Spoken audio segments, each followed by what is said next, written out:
So Scotty, today's the day, our takeover Twitter day, which we've been planning for a while now. Yeah. How are you feeling?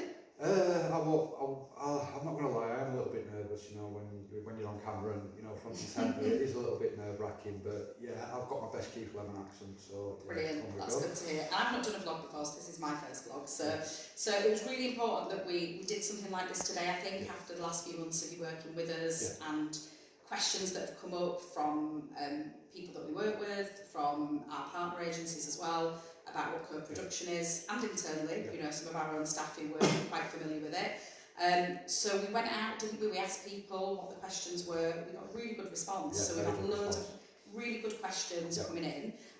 So are you okay if we start running through them, and we'll just see how it goes? I just want to say, I think it's not unusual that we have to do something like this. I think it's good that we understand it and that staff are starting to take it on board and push it forward. But I think that the idea of co-production is it's bigger than us, and it is bigger than us. And as the questions have proved where they've come from and who they've come from, the reach has been tremendous actually. So firstly, a thank you to everybody that submitted a question. If we don't get it in today, we'll put it out on Twitter tomorrow at some point. So thank you. Absolutely, and it is. I think when you start banding words around like co-production, people start thinking it's a bit of a buzzword, and if they don't really know what it means, and I think when you work in this sector for as long as we probably have, you kind of do know.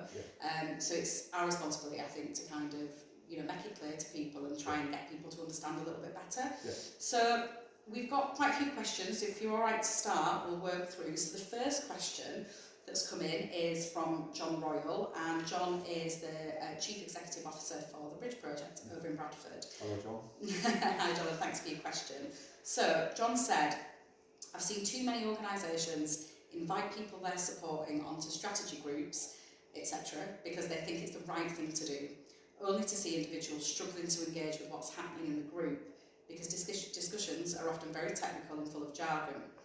How do we get it right so that we can benefit from the insight, knowledge and experience of service users and the individuals themselves find the process meaningful and empowering? Well, a great starting question, I think, and having worked with the Bridge Project and John Royal on certain projects in the past, I kind of know where he's coming from with this. I think the first starting point has to be looking at some of the characteristics of co-production. There are 6 key characteristics, and one of them revolves around mutuality and reciprocity, and the fact that we don't take something off a service user without giving something back, so it kind of balances out. But I get what he's saying about language, jargon. I think of an example of MDT can mean multidisciplinary team in one service, and it can mean mandatory drug testing in another service. So sometimes we struggle as professionals to understand the jargon, understand the acronyms. So, and we expect service users just to understand it. I think what we have to do is, personally, and I try to do it as much as is humanly possible, is make sure that the language we use is dumbed down. We have to dumb it down, not for our sake, but I've sat in plenty of these strategic meetings that he's talking about, and I've been sat there, and I'm fairly savvy and fairly astute, and think, what's that person talking about? Now, I've got the wherewithal to say, can you explain that to me? Somebody that's fresh into service might not have that about them, might not be ready yet to challenge that, so it's also being compassionate and a little bit more understanding if somebody does turn around and say, I don't understand that.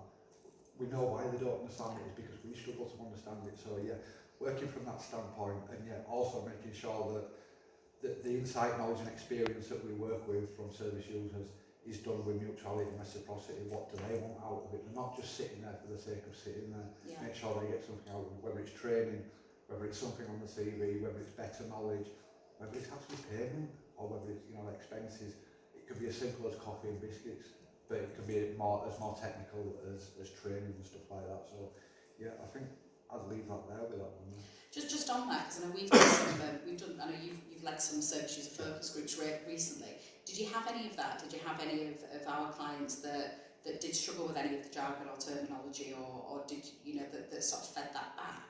I think it was more not necessarily the English clients, but more the people with no recourse to public funds.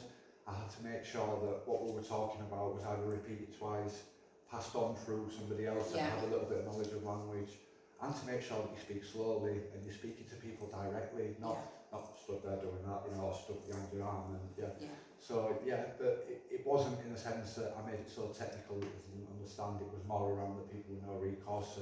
English wasn't the first Not a language. language barrier.